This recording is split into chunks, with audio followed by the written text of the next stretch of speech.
Hello everyone and welcome back to another video. Today I want to start a new series more or less focused on the new players that have been coming into the game. The series is going to be covering some different aspects such as teamwork in the game, just explaining basically how the game works and how the best to play the game to help new players out, because I've been seeing a lot of threads on the forums with people confused about how certain things work in the game. So hopefully this series will help you better yourself as a player and hopefully clear some things up. So let's jump right in and let's get started. So the first thing you're going to do as a new player is obviously create a character to a Pacific faction. Now we have Space Marines, as you can see here, my Imperial Fist. We have Orcs, we have Chaos, and we have Eldar as playable races in the game.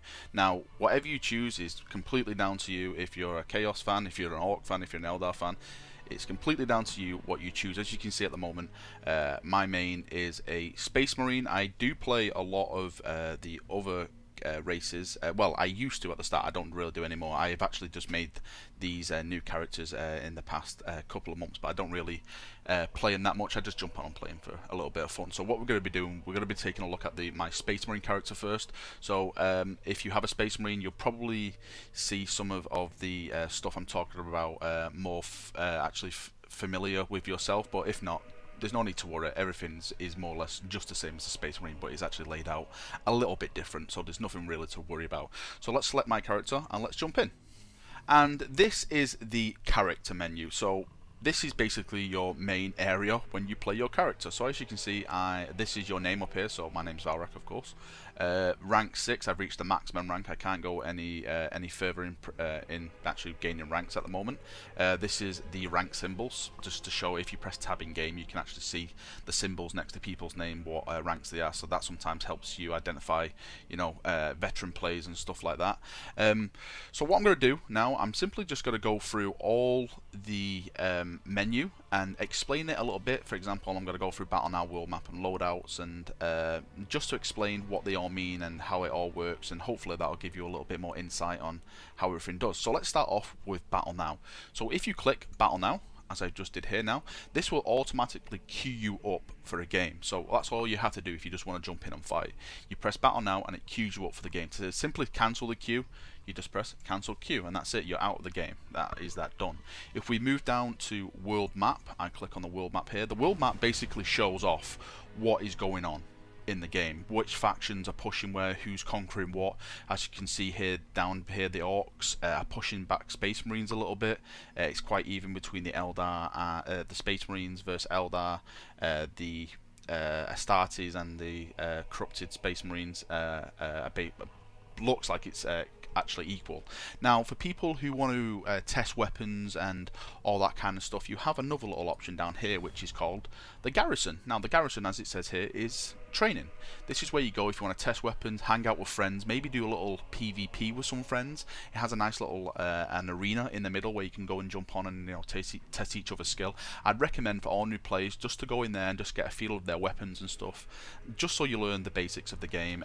They do have some nice little servo skulls in there where you can press them and it comes up with some nice little information and all that kind of stuff. And again, all you need to do to join that is just press join the fight down here and it will automatically queue you to go into the Garrison and put you into the Garrison mode. Right, if we go back, there's also another mode in this game. This game is not solely PvP, it is PvE as well, and that is the Tyranny Dungeons. Now as you can see here, you click on the Tyranny Dungeon and just like before, you can select what kind of Tyranny Dungeon you want to do. So there's Lairs, join a kill team to complete missions against a swarm of Tyranids, or there's Horde, join a kill team to fight off multiple waves of Tyranids. So if people remember the Exterminatus mode from Space Marine, that's what basically Horde mode is, but with Nids instead of Orcs. And again, all you need to do to join that is press the join fight at the bottom and it will queue you up to join the game. Right, let's go back to the menu and let's move on to another area.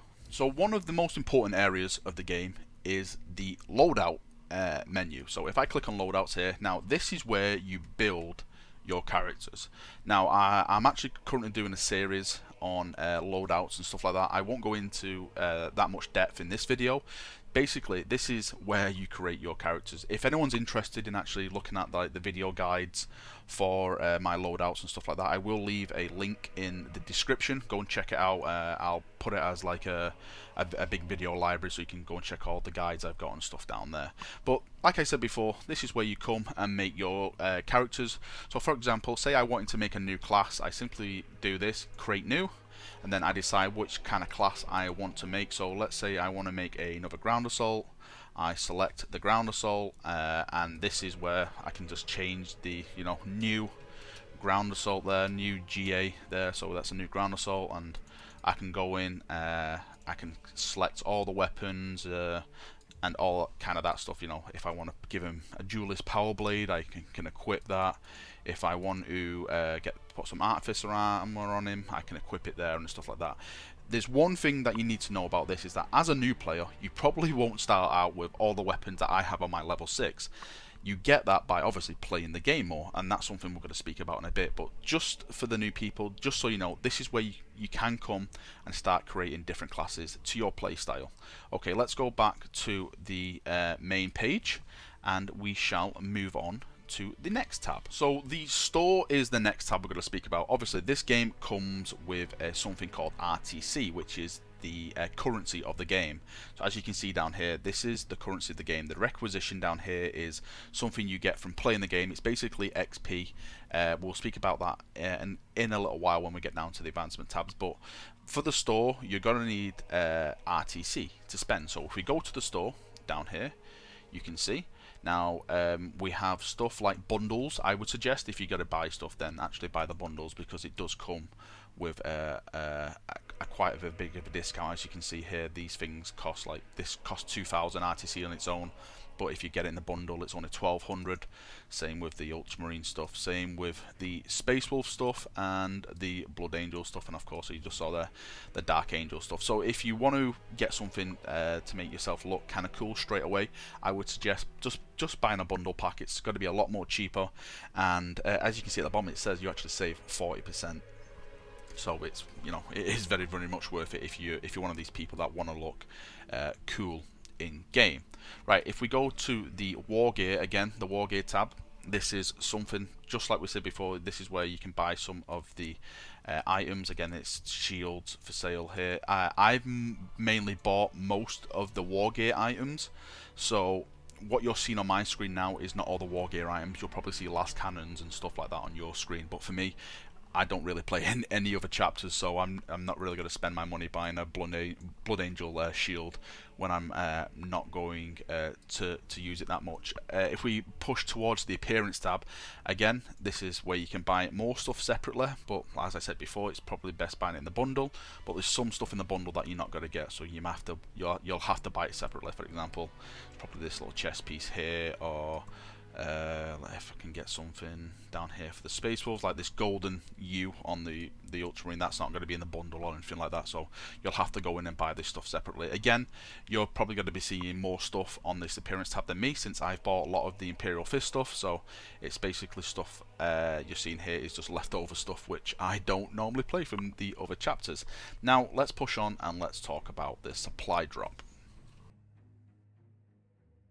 So the supply drop itself is something where you can actually get attachments, weapons, basically stuff for your loadouts which will make you a better player. So for example, if you get 30,000 requisition, now this is where I'm going to speak about requisition. Requisition, you actually get requisition from playing the game. It's based off the XP you earn in game. So for example, if you get a lot of XP in game, you'll get a lot of requisition in game. Obviously the more XP you get, the more requisition you get.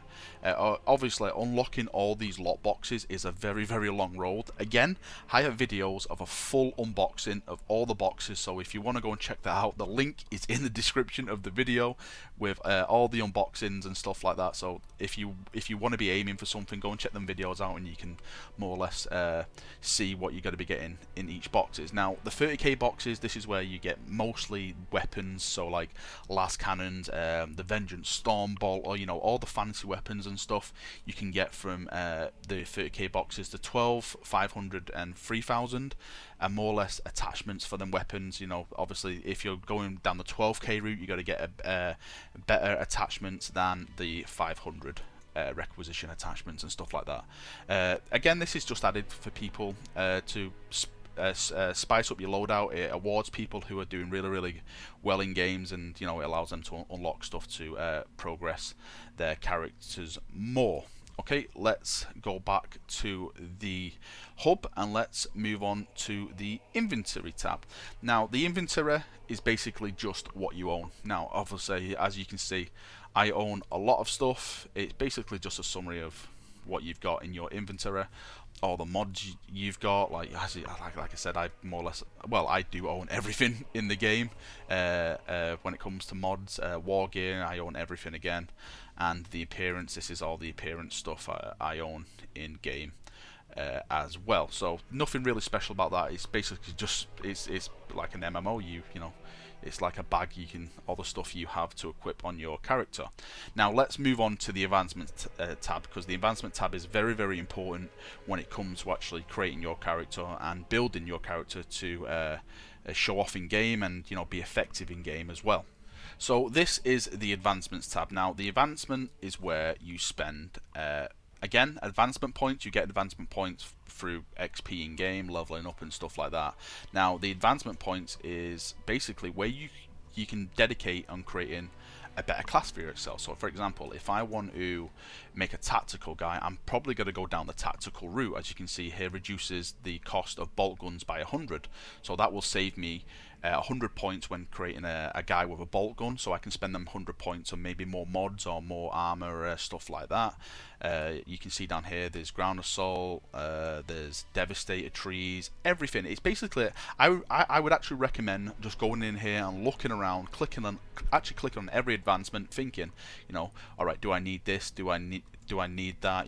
If you're playing a tactical and stuff, then you're not going to be really spending your points in jump assault. You're really got to be spending your points on all the tactical trees, like the grenades and all that kind of stuff to attach to your tactical guy. So this advancement points is very important for people who really want to build a class to their advantage in game. I would recommend that everyone jumps in and just takes 10 to 15 minutes just looking at every tree in the game and just deciding what you want to go down, get a clear path, so when you come to spend your advancement points, you're not specking in the wrong area and making a class which is not really viable in game, and it's not really effective in game. So let's go back and let's push on to the war parties. Now war parties are a big thing in this game for me. I run a guild. I am the chapter master of Vigila Mortis, so I normally play with a group of friends. Now if you play solo, then you probably still want to group up. Now the way to do that is to create a public war party or quick join into a public war party. So what I'll do first, I will create a public war party just to show you what happens. So if you click on the public war party button here, there we go. Right, I've created a public war party now, so when people search for public war parties, they can be put in to my public war party. So if we go back, I'll just leave this war party here, and then for example if I was to press quick join, I don't think it'll work straight away. Actually it did, there we go. So I've been put into someone called Overlord's war party now. So he then, as the war party leader, will queue us up for the battle, and we're actually in the war party. I'm actually going to make a separate video about war parties and teaming up and playing as a team in game and stuff like that for people, since people want to learn that aspect of the game as well. But this video is more or less just going to be dedicated to the actual menu system and getting familiar with it. So let's quit that war party and let's go back. Now if you want to create a private war party, it's very simple. All you need to do is create a private war party, and then what you do, you click on the friends tab up here, and then you can actually invite your friends which are playing the game at the moment. As you can see, I've got some VM guys who are playing, but they're in another channel. They're playing with themselves at the moment in a small little group, so they're already in the match. You actually see says it over here at the end where it says in a match. Down here you will see what race they're playing. So The race with the skull and the Aquila wings is basically Space Marines. Eldar have a symbol, Chaos have a symbol, Orcs have a symbol, and stuff like that. All you need to do to invite them into the game is click them, and then press send invite at the bottom, and that will invite them into the war party. But I can't show that off since nobody's playing. Over here we have a settings tab where you can increase the players. So if I wanted to make a 30-man war party, I just move it up to 30 and press apply, and that is all done. Okay, let's go back and let's finish with the last tab, which is guilds. Now, at this moment in time, the guild stuff has been disabled since the fixing some issues with the actual servers and stuff like that. So I can't really show off guilds, but this is where you come and create a guild. You know, you put the guild name in, you put the guild tag in, and then you just go in and you can invite friends and all that kind of stuff, and write down their names and invite. And people can actually request to join your guild. They can actually see it if they want to search for guilds. Again, if I click search for guilds, I can't see any, but if you have your guild set to open, people can search it and then request to join. And then when you go to the actual requests, you can click on it, and then you as a guild leader can accept that request as well. Okay, so what I'm going to do now, I'm going to jump in game and I'm going to show off the UI in game and explain the UI and some of the objective stuff in game, the game modes and stuff like that. So let's jump in and let's get started. So one of the first things you got to see when you come into a game is your loadout menu. Now this is where you basically select your loadout. If you've made custom loadouts and stuff like that, then this is where you can select them. If you start as a new player, then you're probably just got to come with some basic loadouts until you actually level up, and obviously you can start making better loadouts dedicated towards you. So okay, if we select which loadout we want to play, I'll just select the plasma gun just for now and click select. Then it brings us to the map. Now we are defending on this map, so we're not attacking, we're defending. So we have to protect A, B and C, and as you can see, A, B and C actually have some little timer icons at the bottom of them. This means that the enemy hasn't yet captured the point. So if the enemy actually captures that point, it adds time to the game. We have actually 4 minutes and 33 seconds in the game at the moment. So if that timer runs out and they don't capture any points, we win the game. And as you can see, B is currently being taken by the enemy. So if they actually capture that point, you can see the actual red bar the red circle going around, and A is actually been taken now as well. So the B is slowly progressing. So if they actually manage to take that point, they will get 5 minutes. I think it's 4 or 5 minutes added towards the game. Luckily for us, B's just been interrupted, and now the rest of the team probably got to push towards A itself. So now you can actually see that the enemy have captured 2 points and they've increased their time. We're still holding out at C, but that won't be enough. With 12 minutes, these chaps can win the game. So now it's up to us to take back a point, and there we go. My team has now started to take back B itself. So if we can take back B, it will put more pressure on the enemy to actually push towards C and take that point. As you can see at the bottom, people are communicating, say, defend C at all costs. So this is something that you have to balance in a game, whether to defend certain points, to attack certain points. It's all about where the game is going and where it's at the moment. Okay everyone, I'm going to end the video there. I want to show more stuff in game, but I think I'm going to do that dedicated in an actual different video about, you know, how to take objectives and stuff like that. I think that deserves a video of its own. I could put more information in and explain it a bit more, all on that subject and stuff. I hope you've enjoyed this video. I hope you've learned something. I hope I've helped people out in any kind of way possible. If you've got any feedback, if you want any more information or anything like that, leave me a comment on the video and I'll do my best to get back to you. Just to say again, if you want any more like loadout guides or anything like that, the box openings and stuff, all that's in the description of the video. Go and check that out. Thank you for watching. Have a great week, and yeah, I'll see you all soon. Thank you. See you now, and bye bye.